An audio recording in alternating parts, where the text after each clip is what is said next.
Engineers at NASA's Jet Propulsion Lab have achieved a breakthrough in rotor technology that changes how we think about flight.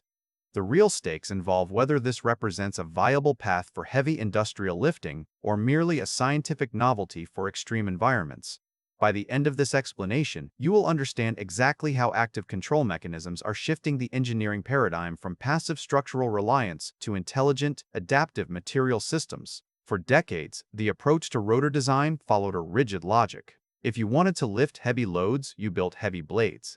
You added massive structural margins to withstand the stress of high-G maneuvers and the constant vibration of rotation. Traditional rigid rotors relied on brute force. They were stiff, non-adaptive, and required complex mechanical linkages to change pitch. On the other hand, flexible rotors attempted to solve the stress problem by letting the blades bend. They absorbed energy through deformation, but this came at a steep cost.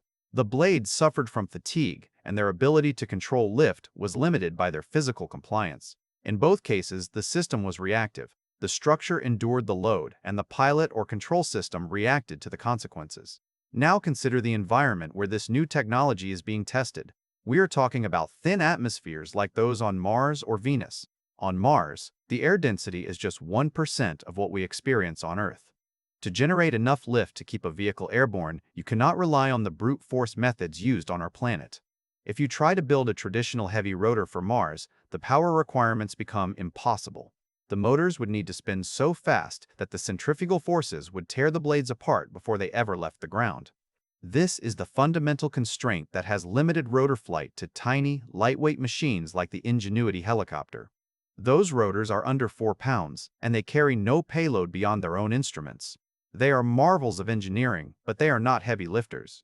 Quick resource note: I keep a curated set of Amazon search links in the description for books, gear, and tools relevant to this channel's topics. Some are affiliate links, so I may earn a commission at no extra cost to you. Please consider supporting the channel by using those links if you find something useful. The breakthrough reported by JPL does not simply make the blade stronger. It fundamentally changes the relationship between the blade and the air. Instead of relying on passive structural compliance, the new design uses active material actuation. This means the blade itself contains embedded sensors and actuators that can dynamically alter the geometry of the rotor in real time. The system does not just endure the aerodynamic loads, it manages them. By measuring the deformation of the blade and correcting it within milliseconds, the rotor can actively suppress stall conditions and optimize lift distribution across the span. This creates a capability that traditional designs simply cannot match. A rigid rotor requires heavy, non-adaptive structural margins to survive high-G maneuvers. A flexible rotor suffers from fatigue and limited control authority. The new intelligent rotor achieves a variable pitch effect without the heavy mechanical linkages, gears, or bearings that add so much mass. The result is a drastic reduction in the system's mass-to-lift ratio. Because the blade can actively reshape itself to match the aerodynamic conditions, the vehicle can lift significantly heavier payloads in thin atmospheres than was previously possible. The intelligence comes from a closed-loop feedback system where the rotor's own deformation is measured and corrected continuously. Here is the thing that separates this from a standard upgrade. The shift is not just in the materials, it is in the control paradigm.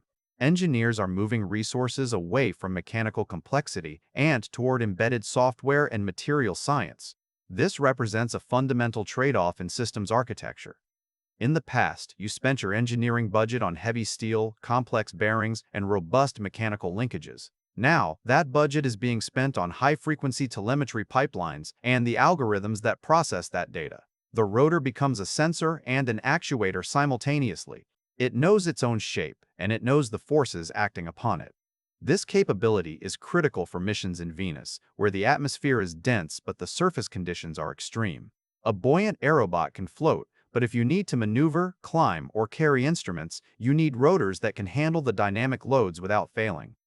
The new design allows the rotor to adapt to changing wind speeds and density gradients instantly. It does not wait for the stress to build up and then react. It anticipates the load and adjusts the blade angle to maintain optimal lift. This is what enables the concept of intelligent heavy lifting. The rotor is no longer a passive component. It is an active participant in the flight dynamics. From a career and systems perspective, this shift requires a new skill set. Data engineers must build robust pipelines to handle the high-frequency telemetry generated by these smart rotors. The control algorithms that prevent catastrophic failure during active shape changes must be trained on vast amounts of data. The margin for error is smaller because the system is doing more, but the payoff is a vehicle that can operate in environments that were previously inaccessible. The transition from mechanical complexity to embedded intelligence is not just an engineering improvement, it is a redefinition of what flight is possible. The ultimate insight here is that the limitation of heavy lifting in thin atmospheres was never just about material strength. It was about our inability to control the interaction between the blade and the air fast enough. By embedding intelligence into the rotor itself, we have broken that bottleneck. The system no longer relies on the luck of the aerodynamic profile or the strength of the metal. It relies on the speed of the feedback loop.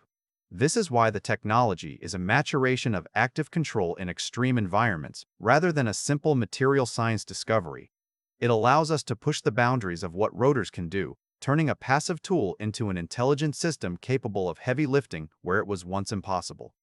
Thanks for watching all the way to the end. I am a one-person team working hard to make each video better than the last. Subscribe if you found value. It is the best way to show support. Drop a comment with your biggest takeaway. See you in the next video.